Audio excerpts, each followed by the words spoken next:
Bonjour, bonjour à tous. Bonjour Cynthia. Bonjour. Bienvenue sur ce nouveau webinaire de la chaîne de l'IRCE, l'Institut régional des chefs d'entreprise. Aujourd'hui, donc, on a le plaisir d'accueillir sur notre chaîne Cynthia Decamp qui va nous parler de stratégie de marque. Et oui, car la stratégie de marque, vous savez, on parle souvent de stratégie d'entreprise à l'IRCE. La stratégie de marque, elle est vraiment intégrée à la stratégie d'entreprise. Souvent, elle soutient le travail des équipes marketing et des forces de vente.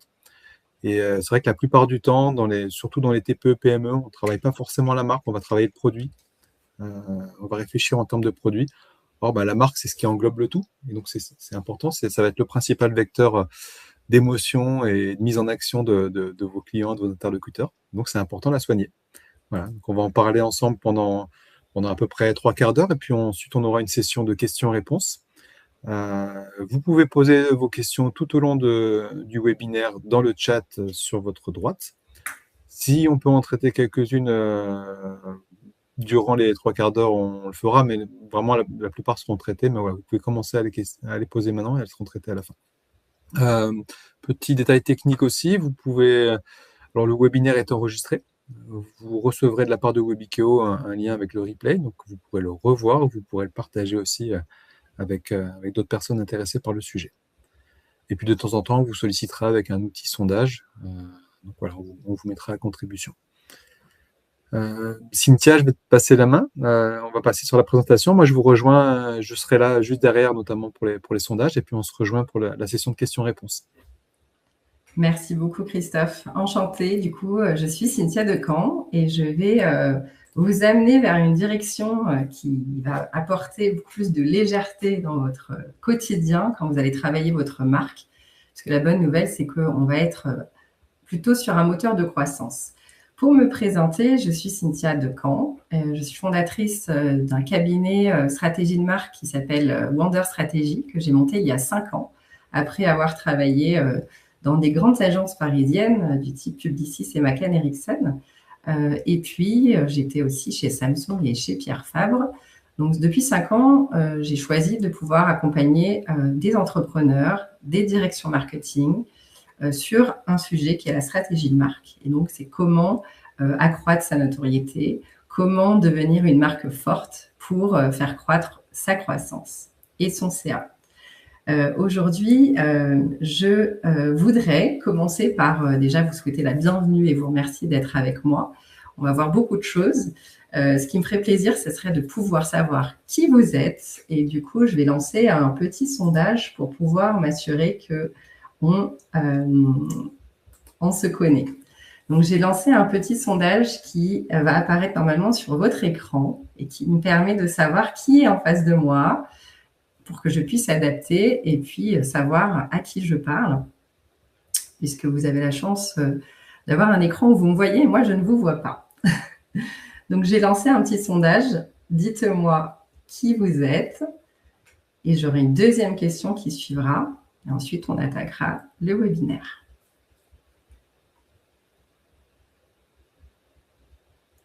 Allez. Donc, vous êtes en majorité donc salarié dans un service marketing com ou dans un autre service. Vous êtes aussi dirigeant d'entreprise en majorité ou solopreneur aussi en majorité. Très bien. Eh bien, merci beaucoup pour votre réponse. Je vais lancer tout de suite un sondage pour vous allez voir tout de suite apparaître le sondage qui est lié à votre taille d'entreprise. Savoir si vous travaillez pour une micro-entreprise, pour une grande entreprise, une petite entreprise, une PME, un grand groupe, une multinationale. Voilà, pour savoir qui j'ai en face de moi. C'est toujours bien pour commencer. Voilà. Donc, une PME en majorité et une petite entreprise. D'accord. Un grand groupe, j'ai aussi. D'accord, très bien. Eh bien, merci beaucoup pour votre vote. Ça me permet d'avancer. Passer les présentations, quel est le programme? Aujourd'hui, on va voir 4 parties. Comment émerger, c'est la première partie.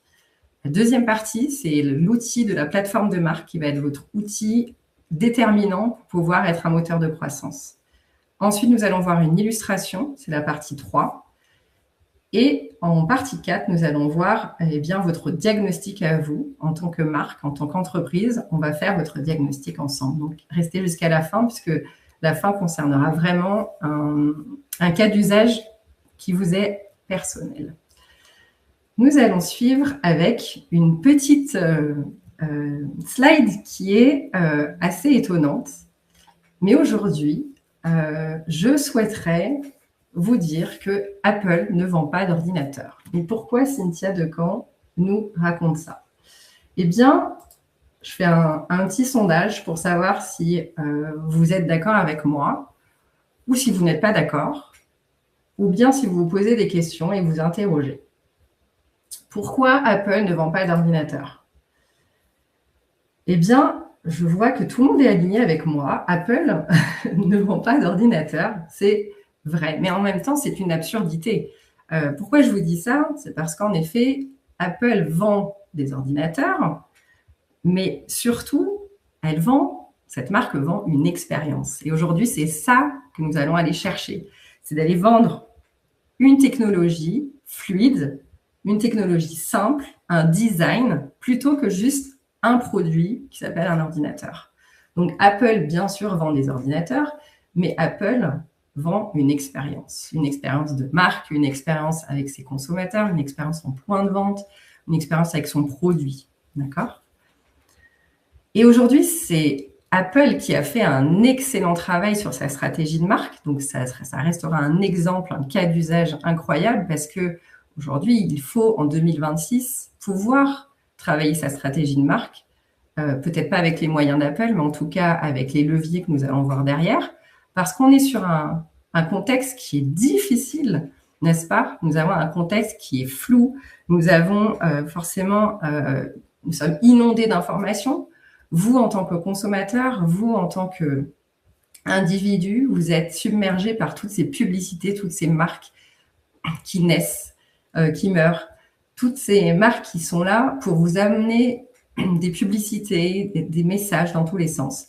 Et on sait en plus que le contexte est difficile, économiquement parlant, géopolitiquement parlant, politiquement parlant. Donc, on ne sait pas aujourd'hui, en tant que consommateur, on est inondé. Il y a aussi cette guerre de la désinformation et tous les points de contact que nous avons entre le téléphone, l'ordinateur, les publicités dans tous les sens, les prospectus, les emailing, etc. Donc aujourd'hui, on est dans un flou permanent. Donc tant que la marque n'aura pas créé une vraie stratégie de marque, eh bien, elle restera confuse.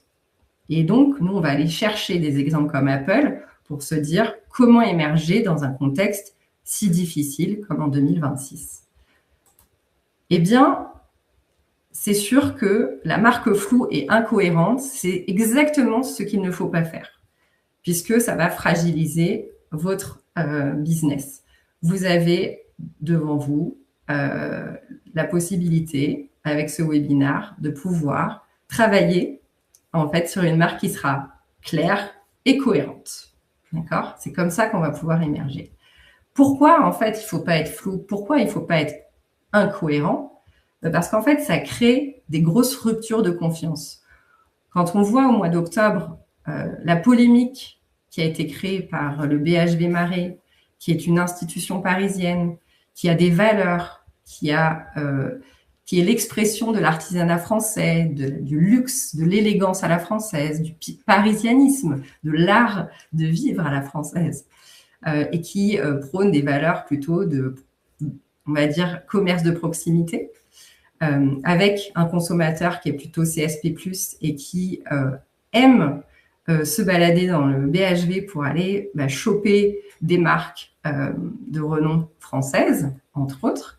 Quand on voit que cette marque s'est associée à une marque comme Shein, qui est dans on va dire, un discours plutôt agressif sur les prix, avec des pratiques commerciales, des pratiques sociales qui ne sont pas forcément bien reconnues et qui a un impact sur, en tout cas, la planète qui n'est pas forcément favorable, eh bien, on a une vraie dissonance entre une marque qui est, on va dire, le patrimoine de la France, une marque qui est là depuis 1856, qui est le BHV Marais, et de l'autre côté, une marque chinoise qui est dans la promotion, on va dire, permanente de la fast fashion. Et bien, quand ces deux marques s'associent, on est sur vraiment un gros clash de confiance. Et donc, le consommateur se sent perdu, se sent même bafoué et se dit, je n'irai plus choper à l'hôtel de ville, au BHV, parce que ça ne me correspond plus. Donc aujourd'hui, on est dans un contexte qui est instable, qui est flou, qui est compliqué. Donc soyons droits dans nos bottes. Quand on va avoir un discours, eh bien, on va vraiment tenir nos engagements et on va avoir de la clarté. Donc, comment émerger?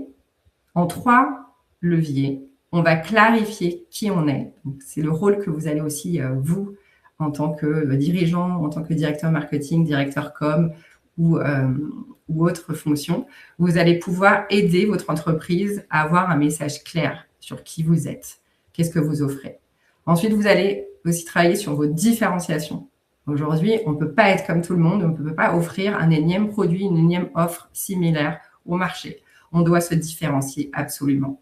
Et ensuite, on est dans une société qui est en quête de sens.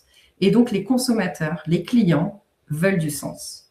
Qu'est-ce que c'est le sens? Eh bien, c'est pourquoi je vais acheter cette marque?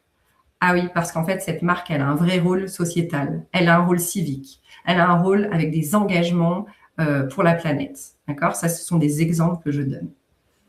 Donc, la première partie que nous allons voir, c'est vraiment comment émerger. Donc, je vais vous donner des leviers. Clairement, les leviers que je vais vous montrer, il y en a 2. C'est la différenciation et le sens. On vient d'en parler. Et la bonne nouvelle, c'est que selon une étude de Kantar, qui est du coup un institut d'études et de data qui est le leader au monde, qui a fait une étude auprès de 14 000 marques il y a un peu plus d'1 an.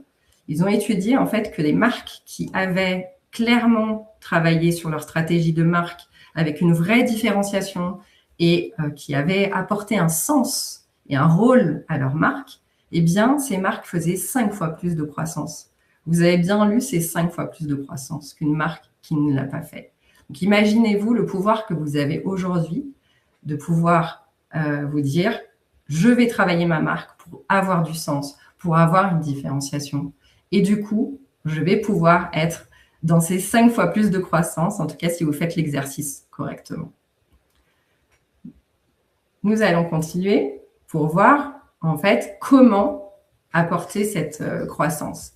Eh bien, on voit qu'on a un vrai contexte qui est compliqué, où tout est flou, tout est compliqué, tout est anxiogène.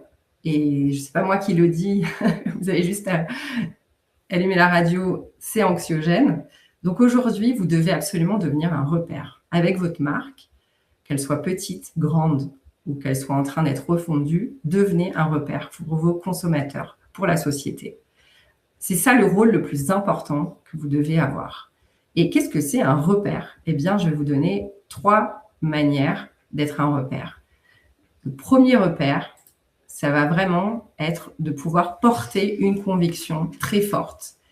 Alors, j'aime bien cette image de Martin Luther King parce que forcément, c'était il n'y a pas si longtemps, 1963, ce révérend a aidé l'humanité, en fait, à avancer d'un grand pas, d'accord? Juste à partir d'une croyance. Une croyance qui était très ancrée en lui, qui était très forte. Et je me permets de prendre cet exemple parce que ça va vous marquer l'esprit. Vous devez, en tant que marque, vraiment incarner une conviction forte. Vous devez être habité par une conviction forte. Et c'est pas de faire du business. Ce n'est pas de faire de l'argent. Ça, ce n'est pas une conviction. La conviction, elle doit vraiment définir en fait votre rôle sociétal. Qu'est-ce que vous apportez de différent pour vos consommateurs? Comment vous améliorez leur vie? Comment vous portez, en fait, vous devez porter une vision. Et cette vision, si vous la portez en tant qu'entrepreneur, en tant que marketeur, eh bien, tout le monde va être aligné derrière vous. La preuve, quand Martin Luther King a parlé devant toute cette foule, il a répété et répété en fait sa conviction, il y avait une foule en liesse. Imaginez que vous devez porter une conviction, vous, pour votre entreprise, et que ça doit être l'alignement total des salariés, des équipes, des partenaires, des fournisseurs, etc. et de vos clients.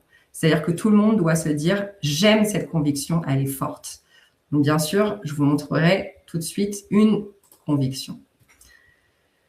Prenons la conviction la plus facile et pourtant très stratégique, la plus facile parce qu'elle est connue et reconnue de tous. Quand on parle de Steve Jobs, quand on parle de Think Different, on parle du coup d'une marque qui est arrivée avec une vraie différenciation.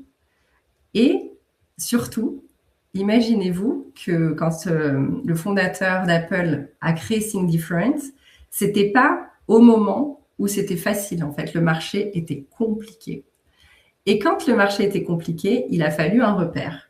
Et donc, le fondateur d'Apple a dit, au lieu de créer une énième technologie, au lieu de créer une campagne sur mon ordinateur, sur un produit, et de parler processeur, de parler vitesse, de parler fluidité, design, etc., il a parlé d'une conviction. Je suis convaincu que je dois changer le statu quo, que les ordinateurs, la manière de consommer de la technologie est trop complexe aujourd'hui et que j'arrive avec une proposition qui est la technologie fluide, la technologie simple, avec du design, avec une ergonomie, tout est facile. Donc finalement, c'est tellement facile que votre ordinateur devient un outil d'empowerment pour votre travail, c'est-à-dire pour votre vie, pour votre travail, vous allez avoir un vrai allié qui est cet ordinateur. Et donc du coup, au lieu de se dire qu'on a une marque qui arrive avec un produit, eh bien on arrive avec une conviction qui est du coup penser différemment. Grâce à ce nouveau statut, en fait, qui est cette conviction de penser différemment, eh bien, on ne vend plus un produit et sa fonction, qui est, j'ai un ordinateur, ça sert à écrire et puis à communiquer avec le monde. J'arrive plutôt avec une valeur émotionnelle, qui est, en fait, si je fais partie du clan de Apple, eh bien, je suis quelqu'un qui pense out of the box. Je refuse le statu quo, je refuse la technologie compliquée, je refuse, en fait, de faire partie d'un monde qui ne me regarde plus. Je ne veux plus de ça. Je veux casser le statu quo. D'accord ? Eh bien, c'est ça, en fait, qui a été émancipateur, parce que tout le monde s'est dit, moi, je veux être ça. Donc, quand vous avez une conviction forte, eh bien, c'est beaucoup plus facile, en fait, d'attirer les gens, puisque vous allez avoir une vision qui va être désirable et les gens vont se connecter à vous. Pareil, il y a peut-être parmi vous des gens qui vont chez Biocop et qui, du coup, ont ce souci d'aller acheter des produits alimentaires sans pesticides. Parce qu'ils rejoignent la direction de Biocop qui s'est dit, en fait, nous, on est là pour une agriculture ou en tout cas une alimentation bio de qualité exigeante. On n'est pas là sur du low cost, on veut vraiment une exigence avec une charte de qualité et donc on ne veut pas de pesticides, on ne veut pas de risques pour nos consommateurs. Eh bien, tous les gens à qui ça va parler, cette conviction forte, eh bien, vont pouvoir se tourner vers cette marque et devenir clients. Donc, vous voyez bien que le rôle d'une marque, c'est non pas de vendre des ordinateurs ou de vendre, on va dire, des produits alimentaires. Le rôle d'une marque, c'est de dépasser la valeur fonctionnelle et d'arriver sur de l'émotionnel, de vendre, du coup, la santé. Parce que si j'achète Biocop, j'ai une santé, j'ai aussi de la gourmandise, du plaisir, mais c'est sans pesticides.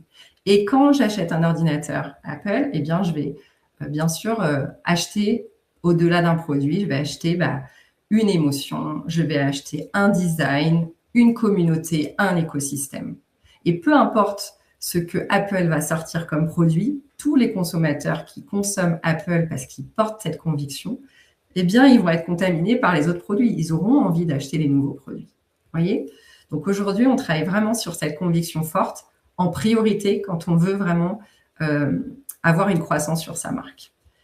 Le prochain levier que je vais vous faire découvrir, c'est d'avoir une promesse claire. Qu'est-ce que vous apportez de différenciant sur votre marché ? Et du coup, ça doit être vraiment une réponse à un besoin. Donc, on étudie ces consommateurs et on leur pose la question via des enquêtes, via du one-to-one, quels sont vos besoins ? aujourd'hui, quels sont vos besoins? Est-ce que vous avez besoin de produits qui soient bio et accessibles? Est-ce que vous avez besoin de technologies qui soient moins chères? Quels sont vos besoins? Et c'est en fonction de ça qu'on va créer du coup une vraie promesse. Et la promesse qui est désirable, elle va vraiment créer cette connexion émotionnelle. Vous avez vu, je vous reparle d'émotions et je vous dis qu'il faut dépasser la promesse fonctionnelle.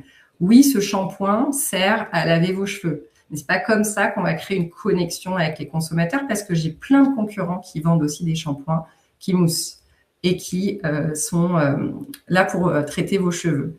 Comme un ordinateur, il y a plein d'acteurs. Par contre, cette promesse claire, en fait, la promesse de Apple, c'est quoi? C'est que si vous faites partie du clan, vous pensez différemment, ça apporte un statut social. Vous achetez en fait un statut. Vous achetez un combo qui vous fait vous sentir bien. Il y a une émotion. Et du coup, il faut aussi être très crédible. Et du coup, ça m'amène à aller sur la slide suivante, qui est avoir des preuves.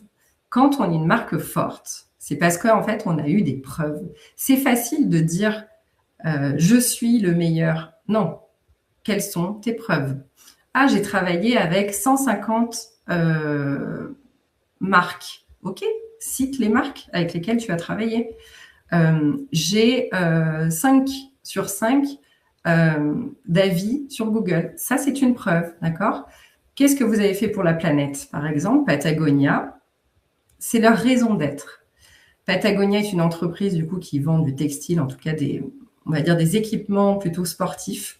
À la base, du coup, Yves Chouinard, qui était un Californien américain, a créé cette marque pour l'aider en tout cas c'était un grimpeur, un alpiniste.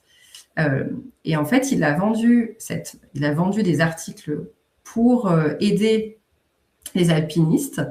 Et sachez que cet alpiniste a un vrai alignement entre son discours et ses actes, puisqu'il a créé cette entreprise en se disant « je vais donner la possibilité à ma marque d'aider la nature, de ne pas détériorer la nature ». Donc rien qu'avec l'innovation produit, au lieu d'aller sur des outils, des équipements qui allaient détruire quand les grimpeurs montent sur la montagne, à détruire la planète, il a confectionné en fait des nouveaux équipements qui étaient beaucoup plus, on va dire, qui étaient résistants, mais qui n'abîmaient pas la montagne. Donc déjà, on va dire qu'il y a une vraie conviction d'aider la planète. Deuxièmement, la preuve, c'est que les produits vont dans ce sens-là. Et en plus, quand on voit cette publicité qui est juste phénoménale, qui s'appelle « Don't buy this jacket », en fait, Patagonia a acheté des publicités dans le New York Times, etc. A fait une énorme campagne de publicité il y a quelques années en disant nous, notre raison d'être, c'est d'aider la planète, mais on est là aussi pour vous servir avec des équipements de haute qualité pour la montagne. Eh bien, n'achetez pas en fait notre polaire, n'achetez pas. Si vous en avez déjà une, en fait, et qu'elle est trouée, qu'elle a un problème, on va la raccommoder, on va la reprendre, etc. Donc, c'est un deal à vie que vous avez avec Patagonia, qui n'est pas là pour, comme la fast fashion le fait, pour vous faire consommer et racheter des produits et des produits. Donc, vous voyez bien que cette entreprise, elle est super logique. Il y a une vraie conviction qui est portée par le dirigeant. Il y a un alignement de tous les employés parce que forcément, on a une fierté d'appartenance quand on parle d'une entreprise qui veut aider la planète. Et en plus de ça, il y a cette entreprise qui a été léguée à la planète. En 2022, du coup, le fondateur Yves Chouinard, il s'est dit, je vais protéger la planète jusqu'au bout. C'est-à-dire que maintenant, tous mes bénéfices vont aller à Dame Nature, à des fonds qui vont aider la planète à aller mieux. En tout cas, c'est un excellent exemple de marque qui a été en croissance, qui est en croissance et qui a des preuves concrètes, qui porte une conviction forte et qui est très cohérente avec une promesse claire. Je vous vends des produits qui sont de qualité et vous n'aurez pas besoin de les racheter dans 1 an, dans 2 ans, dans 3 ans. Vous allez les avoir dans la durée. On est anti-consumérisme, on est dans la consommation très durable.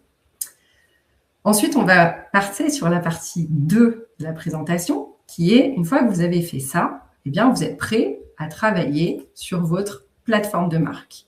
La plateforme de marque, c'est vraiment le cœur du réacteur. Et j'aimerais bien, en fait, savoir déjà qui a déjà travaillé sur sa plateforme de marque et sa différenciation. Donc, j'ai envoyé un petit sondage pour savoir si vous êtes parmi vous, est-ce qu'il y a des gens qui ont déjà travaillé sur la plateforme de marque pour leur marque actuelle et du coup, sur votre différenciation. Et c'est OK de ne pas l'avoir fait. C'est un travail que certaines entreprises ne font jamais, sachez-le, c'est bien dommage. Mais ils sont là souvent pour créer des innovations, mais ne se posent pas la question, mais comment je pourrais nourrir ma marque et comment je pourrais travailler ma plateforme de marque. Donc, si je vois les résultats, avez-vous déjà travaillé sur votre différenciation? Eh bien, j'ai non sur 56%. Oui, 22%, et 22%, je dois l'optimiser. Très bien. Et donc, à ce propos, je voudrais savoir, eh bien, est-ce que vous savez à quoi sert une plateforme de marque? Donc, je lance un petit sondage avant de vous dévoiler, bien sûr, on est là pour ça. À quoi sert une plateforme de marque? Donc, petit sondage en cours, je vous laisse répondre. Donc, il y a des gens qui ne savent pas à quoi sert une plateforme de marque. Et c'est l'objectif d'aujourd'hui, donc on va y aller. Et il y en a qui savent, qui sont plutôt dans le vague. C'est normal, d'accord? C'est un mot très barbare, mais pour autant, c'est un outil stratégique qui va vous permettre de piloter votre entreprise et de piloter votre stratégie de communication. À quoi ça sert? Eh bien, en fait, c'est comme votre colonne vertébrale. Ça va tenir votre stratégie. C'est comme votre guide. C'est votre Bible, c'est votre outil, c'est votre qui doit être vraiment regardé tous les jours. Quand vous lancez des campagnes, est-ce que ça fait sens avec ma plateforme de marque? Donc, qu'est-ce que c'est une plateforme de marque? C'est un outil stratégique, c'est qui va être défini par un certain nombre d'éléments que je vais vous présenter de suite. Et vous allez tout de suite vous dire, ah oui, j'ai déjà entendu parler de ça. Donc, la plateforme de marque, c'est porter une conviction, ça tombe bien, on a déjà vu cette partie-là. C'est ensuite avoir une vision très forte, une mission. La mission, c'est ce que concrètement vous faites pour atteindre votre vision. Ensuite, ça va être vos valeurs, votre slogan et votre tonalité. Ça, c'est un canevas, un template que je vous propose parce que, bien entendu, la plateforme de marque a beaucoup de dimensions. C'est déjà se poser les questions de qui est votre consommateur, qui est votre cible, votre persona. Ça va être aussi quelle est votre différenciation. Ça va être aussi des insights consommateurs. Que pense le consommateur? De quoi a-t-il besoin, etc. Mais là, on va vraiment sur une version simplifiée avec 6 items, parce que pour moi, c'est plus facile de retenir 6 que 25. Donc, la plateforme de marque, qu'on appelle aussi la brand house, c'est la maison, finalement, de la marque. Et bien, sa maison, elle est vraiment faite de 6 composantes. Donc, c'est ce en quoi la marque croit. Ça va être aussi le changement que vous voulez impulser en tant que marque. Et la mission, qu'est-ce que vous faites concrètement pour y arriver? Vos valeurs qui sont intrinsèques, des valeurs que vous allez vraiment impulser à votre entreprise, à vos employés. Et votre slogan qui est du coup un résumé de votre promesse souvent. Votre slogan, vous connaissez des slogans très connus, j'imagine, de marques qui répètent et répètent ces slogans. Et donc, c'est pour ça que vous les avez mémorisés.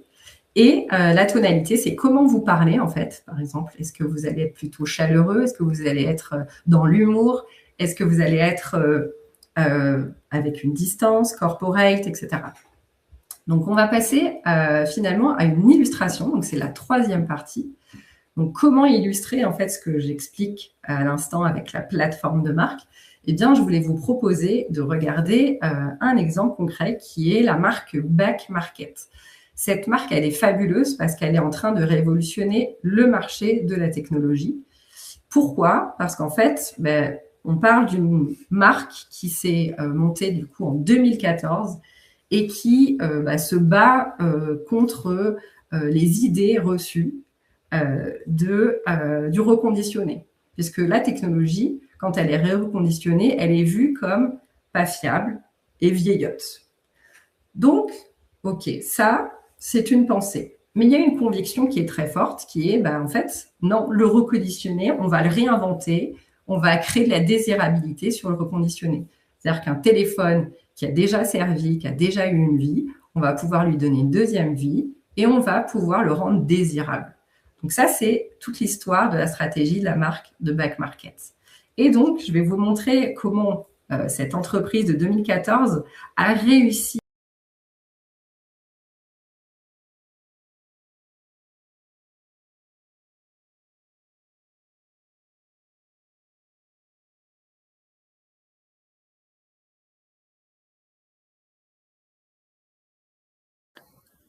Et bonjour, rebonjour. Pour ceux que On a été coupé. voilà, petit souci technique. C'est bon, Cynthia est revenue dans la salle. C'est là. Donc, je continue avec Back Market. Donc, Back Market, je reprends juste mes slides. Ouais.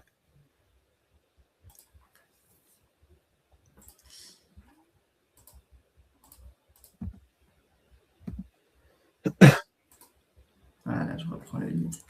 Merci, Christophe.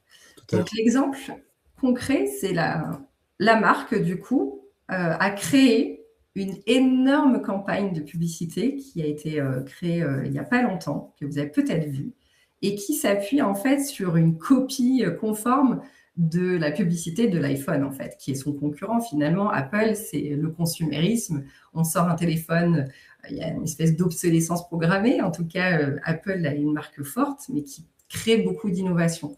Et bien, cette innovation peut créer une vraie rupture qui est, en fait, où va-t-on? Dans la surconsommation, on sait très bien que ça ne fait pas du bien à la planète. Et du coup, Back Market a pris en fait le contre-pied et a dit, attention, si on continue comme ça à se prendre en photo avec des iPhones aujourd'hui, on peut se rendre compte que plus tard, eh bien, on aura des photos qui seront tout à fait altérées d'un point de vue écologique. Les glaciers fondent, etc. Et en fait, c'est le contre-pied de la... Vous avez certainement vu cette campagne de publicité de Shot on an iPhone, qui était du coup faite pour montrer, sublimer la qualité d'image de l'iPhone. Et donc ça, c'est Apple qui a fait cette campagne en mettant des jolies photos, Shot on an iPhone. Donc on voyait des couchers de soleil, des paysages fabuleux. Eh bien, Back Market s'est dit, moi, je fais la même chose, mais pour montrer, pour de la dérision et de dire, voilà, aujourd'hui, il y a une vraie alternative à la tech et on va faire revivre votre technologie. Et du coup, cette marque a une vraie conviction qui est de dire, je dénonce la technologie, le consumérisme et tout ce qui peut abîmer la planète. Vous voyez bien, avec cet exemple, qu'on est sur une marque qui a une vraie conviction et qui porte son message de manière super cohérente, avec beaucoup de puissance. La suite, c'est ça. C'est vraiment les exemples, quand on voit les chutes de Victoria Falls qui sont sèches à droite et qui montrent vraiment un avant-après où on se dit, en tant que consommateur, est-ce que j'ai envie d'aller dans cette direction où je vais avoir un impact négatif sur la planète en continuant à consommer de la technologie à gogo? Ou bien est-ce que je suis plutôt dans la même conviction, la même vibe que nos amis de Back Market? Et moi, ça me choque et du coup, j'ai pas envie d'acheter un nouvel iPhone ou un nouvel ordinateur. Et donc, je me résous à travailler plutôt sur du reconditionné. Vous voyez, c'est des campagnes très chocs qui permettent, on est dans l'écoute en fait des tendances, mais on est surtout dans l'écoute d'une conviction en fait. La conviction, elle est super claire depuis le début chez Back Market. Ils ont un vrai ennemi qui est la tech et les innovations de la tech qui détruisent la planète. Et donc là, je vais vous faire passer un film qui, pour moi, illustre vraiment aussi cette marque puissante. Donc, je vais vous montrer le film. Allez, je le lance.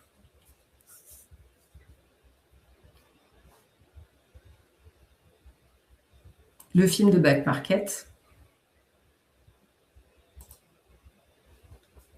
Christophe, si tu veux bien passer le film.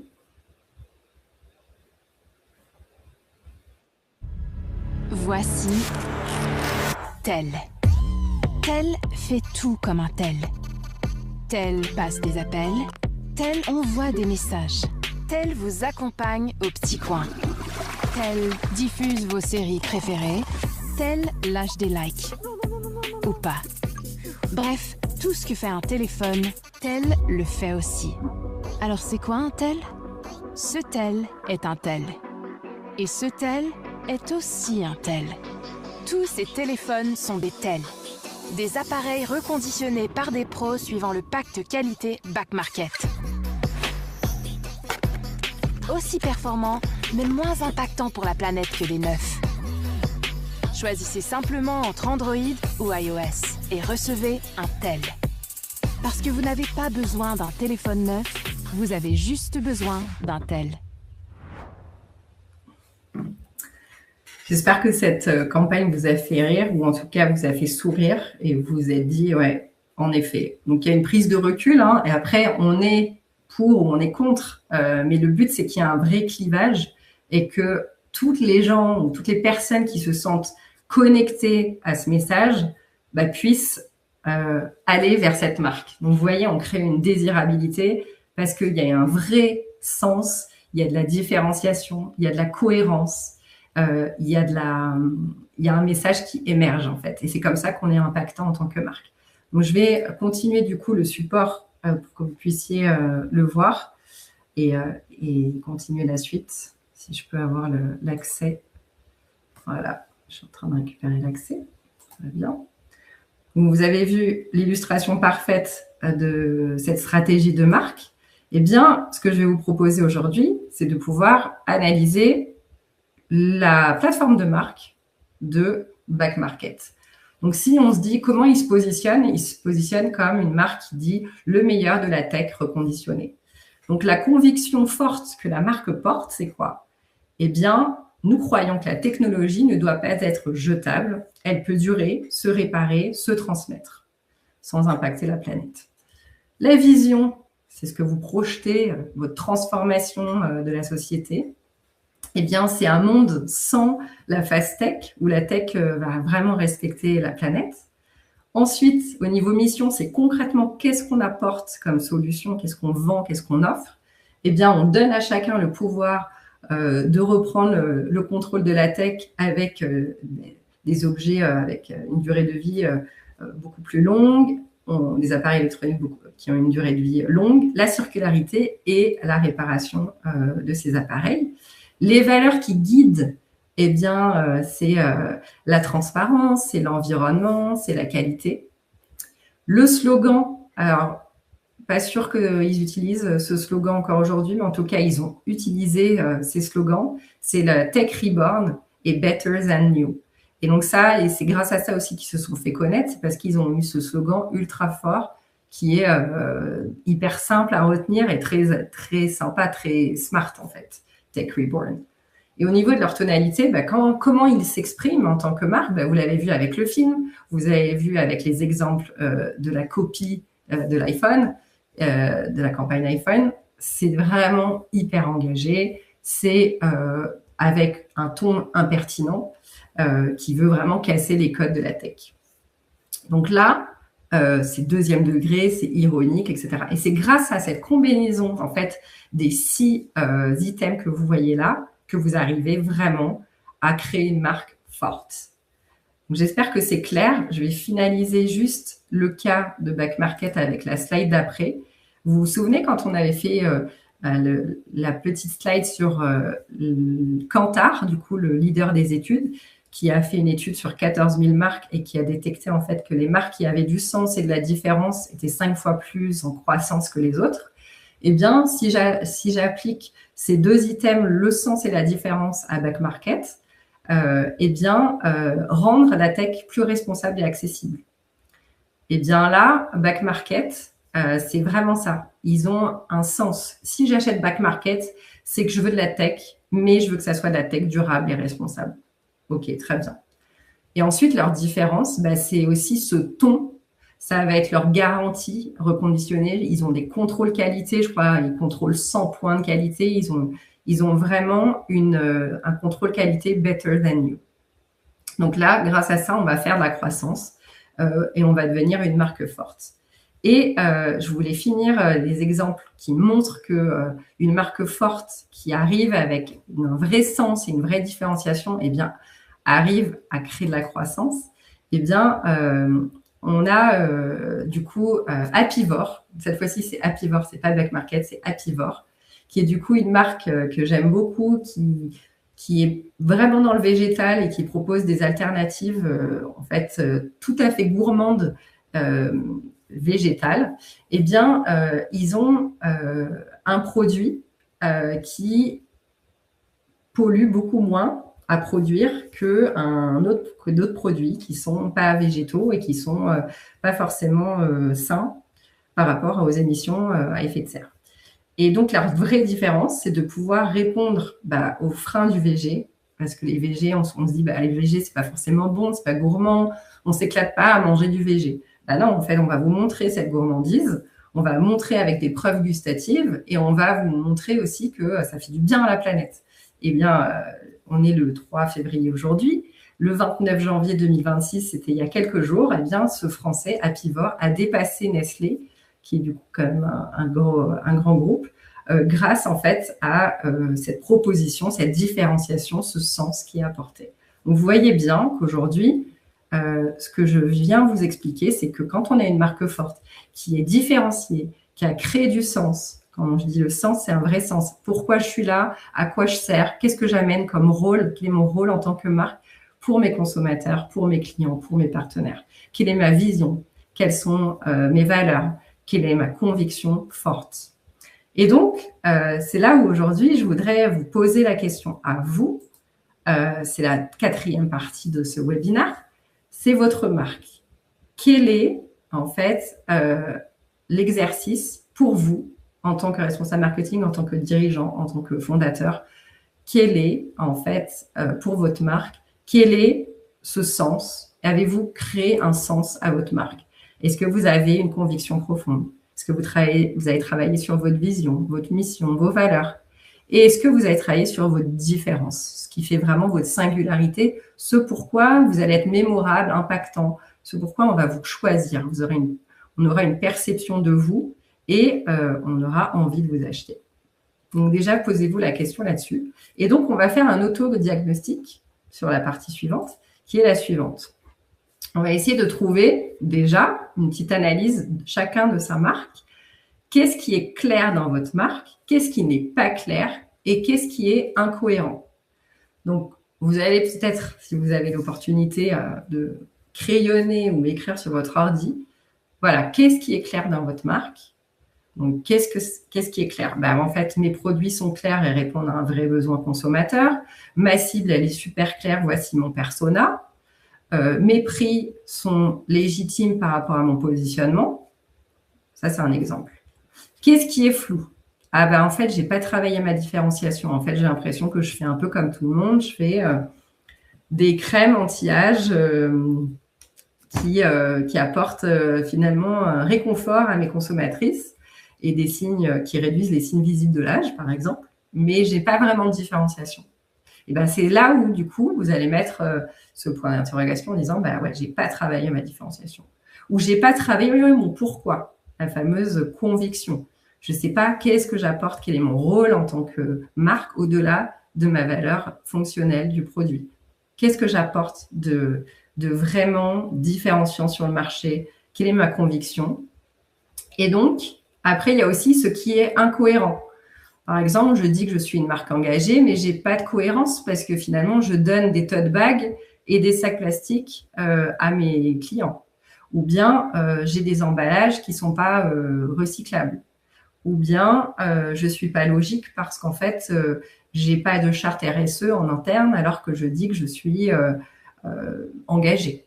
D'accord? Donc, vous voyez les dissonances. Vous voyez si déjà à l'intérieur, à l'extérieur, on dégage la même chose. Et est-ce que vos équipes pensent la même chose que vous? Est-ce que vos équipes savent quelle est la conviction de l'entreprise? Est-ce que vos équipes savent qu'est-ce que vous portez comme valeur et qu'est-ce qu'elles doivent porter elles aussi en tant que salariées? Est-ce qu'elles suivent est-ce qu'il y a un alignement interne? Ou est-ce que chacun travaille de son côté en silo Et du coup, nous avons le marketing qui va créer des produits, mais qui font dissonance par rapport à la com interne qui travaille sur des projets RSE, par exemple. Voilà, est-ce que tout fait un ou bien on est fragmenté? Donc, posez-vous ces questions. Et ensuite, la slide après, qui est du coup la continuité, c'est de vous poser la question, voilà, où en est ma marque? C'est une deuxième manière de faire l'exercice et de se poser la question. Si j'ai une note entre 1 et 5, où est-ce que j'en suis sur ma conviction claire? Est-ce qu'elle est aboutie? Est-ce que je l'ai dans la tête? Ou est-ce qu'elle est visible sur mon site internet? Est-ce que la mission que j'ai en tant qu'entreprise, qui est de accompagner les hommes et les femmes vers une transition durable grâce à des produits écologiques, bio, etc. Ça, c'est un exemple de mission. Hein. Est-ce que c'est visible? Est-ce que c'est affiché sur mon site? Est-ce que c'est court, impactant? Est-ce que j'ai une promesse différenciante? Donc, on revient encore sur cette différenciation. Est-ce que j'ai une vision précise? Et je me tourne vraiment vers mes employés avec cette vision, et mes employés comprennent cette vision, la partagent, mes partenaires aussi, ils savent. Et quand on parle de vision, c'est vraiment une vision qui est forte, qui va, je suis là pour, dans 5-10 ans, transformer le marché et aller vers le véhicule électrique, où je suis là pour apporter un vrai soutien mental aux femmes avec tel produit d'assurance. D'accord? Donc, vous voyez, en B2B et en B2C, on a forcément tous ces éléments, tous ces marqueurs qui doivent être réalisés en interne et visibles de l'extérieur. Est-ce que j'ai des valeurs qui guident tous mes actes, mes messages? Est-ce que je ressens mes valeurs quand j'écris un post sur LinkedIn? Est-ce que je ressens mes valeurs quand j'écris un communiqué de presse? Il faut vraiment que ça transparaisse. Et ensuite, quelle est la tonalité que j'utilise? Vous avez vu que Back Market utilise cette tonalité qui est piquante, mais qui va justement permettre d'émerger. Vous vous souvenez de Times Square au début de la présentation? C'était trop confus. Voilà, donc il faut émerger grâce à une tonalité. Il ne faut pas être fade. Et donc, ma dernière slide sera celle-ci. Si vous n'avez pas réussi à tout faire, eh bien, vous avez un plan d'action que je vous propose ici en 3 étapes, qui est du coup travaillez vos différences. Dites-vous pourquoi j'existe sur le marché, qu'est-ce qui fait ma vraie différence en tant que marque. Ensuite, ça va être clarifier, voilà, quelle est votre conviction, pourquoi en fait j'ai monté cette boîte ou pourquoi cette boîte existe en fait. Je dois le dire au nom à tout le monde, au monde entier. Et du coup, prenez ce rôle, comme Apple a pris ce rôle de pouvoir être un repère émotionnel, un repère qui incarne une promesse. Au-delà de la valeur fonctionnelle de votre produit. Vous devenez un repère. Voilà, écoutez, j'espère que ça a été clair. La bonne nouvelle, c'est qu'on va passer aux questions. Et puis, si vous regardez du coup sur LinkedIn, je vous encourage à me suivre, Cynthia Decamp. Vous pouvez aussi prendre rendez-vous avec moi pour qu'on puisse parler de votre marque, de vos challenges. On prendra 20 minutes ensemble pour vraiment détecter, faire des constats sur votre marque et puis voir qu'est-ce qu'on peut mettre en place ensemble pour y arriver. J'espère que ça a répondu à pas mal de questions. Et puis maintenant, on va passer aux questions. Merci beaucoup. Merci Cynthia, merci pour cette belle présentation. Allez-y, commencez à écrire vos questions dans le chat. Normalement, vous devez le voir comme nous sur votre droite. On a une première question, deux même. Première question de Laura. Est-ce que les valeurs ont un impact aussi fort sur une clientèle B2B? Et oui, tout à fait. Sachez, Laura, que les valeurs, elles doivent être incarnées en B2B et en B2C. Parce que quand vous travaillez, par exemple, Salesforce, c'est un exemple canon, ils font des choses magnifiques et ils sont en B2B, eh bien, ils incarnent des valeurs. Et les valeurs, c'est ensuite, elles sont transcrites au niveau des partenaires, au niveau des fournisseurs, des clients, etc. Les gens vont ressentir ces valeurs. Donc oui, tout à fait. Et une marque comme Salesforce, vous verrez ses publicités, vous verrez vraiment, il y a une stratégie de marque. Et pourtant, c'est du B2B. Donc oui, tout à fait. On a une autre question de Céline qui nous demande si la plateforme de marque peut être réservée. Alors, réservée, j'imagine protégée. Je ne sais pas si J'ai l'impression qu'elle demande, elle est réservée aux grandes entreprises ou bien ça peut être pour les petites boîtes, c'est ça hein? Alors, je suis pas sûr, je pense qu'elle parle plus de protection de marque. En gros, la plateforme en elle-même, si c'est ça la question, la plateforme, c'est un concept. Le concept en tant que tel, il peut pas être déposé à l'INPI. Il peut y avoir des éléments, notamment la logotype ou le titre de la mission, qui peut être la baseline. Donc, il y a des petites choses qui peuvent être déposées en annexe de la plateforme de marque, mais la plateforme de marque en elle-même, elle ne peut pas être déposée, si c'est ça la question. Et si c'est, est-ce qu'elle peut être réservée est-ce qu'elle est réservée uniquement aux grands groupes? Là, je te laisserai répondre. Oui, en fait, la plateforme de marque, c'est un outil, donc tu peux t'en servir si tu es une solopreneuse sans problème et volontiers, en fait. C'est un outil. Donc, ceux qui vont s'en servir vont être plus forts, on va dire, en visibilité, en ancrage, en impact. Donc, bien sûr, c'est pour tout le monde. Après, il y a des gens qui se font accompagner par des agences ou des cabinets comme le mien et qui, du coup, doivent dépenser un budget. Mais en vrai, tout le monde devrait s'équiper de cet outil. Et pardon, tu as raison, j'avais pas vu la question en dessous qui était bien. Céline a complété sa question, c'était bien réservé aux grandes entreprises. Pas de problème. Juste un petit témoignage aussi. Nous, on a souvent des startups qui sont, quand elles débutent, elles ont pas beaucoup de salariés, c'est des petites entreprises. La plateforme de marque est d'autant plus importante pour elles qu'elles sont souvent monoproduits. Et elles sont monoproduits les premières années. Mais si elles veulent survivre, elles ont intérêt à se diversifier parce que leur produit innovant, ça ne sera plus une innovation dans quelques années. Et donc, en travaillant la plateforme de marque, ça permet de pas miser uniquement sur son produit. Oui. Ensuite, il y a un commentaire. Merci Cynthia d'avoir partagé une roadmap aussi claire et actionnable. Avec plaisir, Loane, et j'espère que ça va servir. Après, il y a une autre question sur l'étude Kantar. Voilà. Est-ce que l'étude Kantar sur l'impact du sens de la différence est aussi corrélée au budget Mediacom? Alors, c'est vrai que les budgets médias vont vraiment changer la donne. Si vous êtes une petite marque et que vous scandez que vous êtes écologique ou que vous apportez une vraie différenciation sur le marché, ça va être difficile de porter ce message sans aide de médias. Néanmoins, les scores du coup du Meaningful Difference ne mesurent pas l'investissement média dans cette étude. Et du coup, on est sur vraiment la science de l'offre, de la différenciation, et on est sur vraiment cette différenciation perçue. On est sur des effets où on isole le média. On parle vraiment de quelle est votre différenciation et quel est votre... voilà, on va vraiment corriger l'effet média et on va être seulement sur l'impact lié à la différenciation et le sens. Cynthia, on a quelqu'un qui nous demande comment booker un rendez-vous. Je crois que tu souhaitais... Oui. tu as la possibilité de mettre ton lien Calendly. Oui, je vais le mettre de suite, comme ça on va pouvoir en parler ensemble. Le but, c'est que pendant 20 minutes, on puisse parler de vos problématiques, vos personas, qui sont vos cibles, qu'est-ce que vous voulez du coup travailler ensemble. Et j'ai envoyé le lien pour qu'on puisse prendre rendez-vous. Dites-moi si ça fonctionne. J'ai aussi un LinkedIn que je vous mets et un site internet également. Je vais vous mettre tout ça dans le chat. Christophe. Super. Est-ce qu'il y a d'autres questions? De nouvelles questions, profitez-en, il nous reste 5 minutes. C'est maintenant ou jamais. Je vous mets mon lien LinkedIn. Écrive. Puis le site internet. Donc, après, bien sûr, cette plateforme de marque, elle va pouvoir servir à développer d'autres outils de com, notamment le storytelling, l'argumentaire pitch.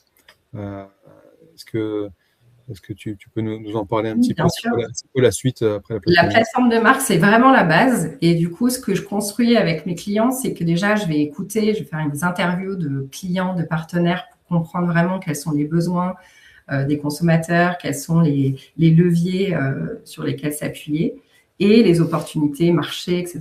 Donc, on va regarder le marché, la concurrence. On va créer cette plateforme de marque qui est liée forcément à ce que le fondateur de l'entreprise pense. Des fois, il y a des fondateurs qui sont visionnaires, qui apportent une vision. Des fois, il y a des entreprises qui sont existantes, qui ont un héritage fort, 1870, on existe depuis toujours, mais finalement, on a besoin de se renouveler.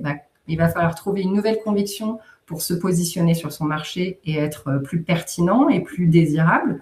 Et donc, on va travailler sur cette plateforme de marque. Une fois que la plateforme de marque, elle est posée, donc imaginez tous les items que nous avons vus, on n'en a vu que 6, mais bien sûr, c'est beaucoup plus complet.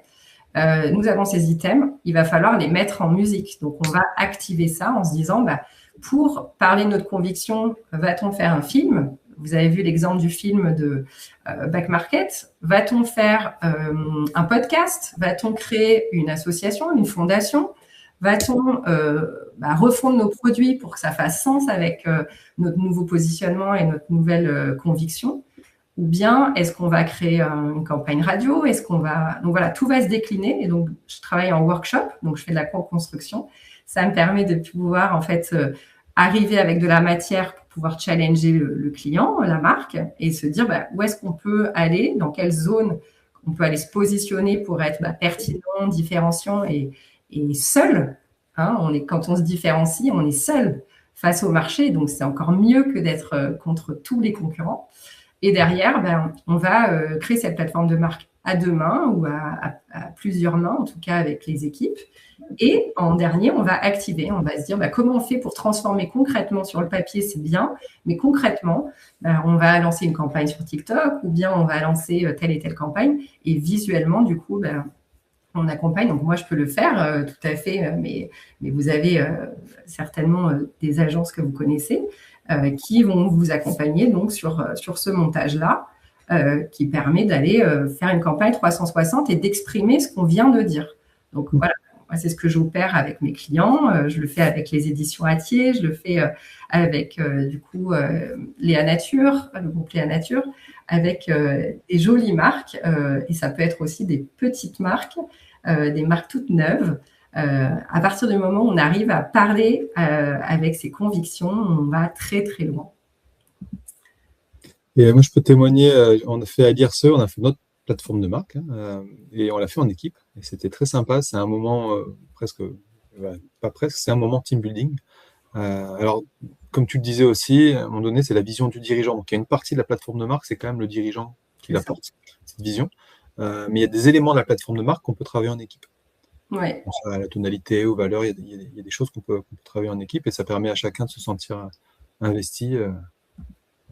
Voilà. Oui, c'est vraiment comme ça qu'on travaille, c'est en équipe et c'est le fait aussi que ça soit fait par les équipes qui va permettre aussi de pouvoir être aligné et de pouvoir l'incarner. Parce que quand ça vient du siège et que personne n'a été mis dans la boucle en co-création, c'est difficile à porter. Voilà. C'est ça, pour l'incarnation, soit faite de la secrétaire jusqu'au dirigeant en passant par les commerciaux. Tout à fait. C'est important de les impliquer. C'est toujours bien. Et un autre exemple, quand j'étais chez Samsung, on avait travaillé sur, pareil, cette nouvelle plateforme de marque. Eh bien, ça venait du siège en Corée, mais il y avait un énorme travail de comment on va l'adapter en France. Et donc, au siège France, nous, notre rôle, ça a été de s'emparer de cette plateforme de marque et de se dire, en France, ça va s'exprimer avec un film ou ça va s'exprimer avec une activation, une campagne 360, un jeu concours, etc. Donc, c'est se dire comment concrètement je mets en place cette nouvelle plateforme de marque. Et c'est ça qui est bien, c'est que quand ça se fait en interne avec les équipes, c'est beaucoup plus agréable et facile. Et derrière, vous allez porter une image. Je finirai juste par une conclusion qui est souvent, en fait, quand on n'a pas cet éclairage, vous avez une entreprise et tous les salariés portent un message différent pour expliquer qu'est-ce que l'entreprise fait.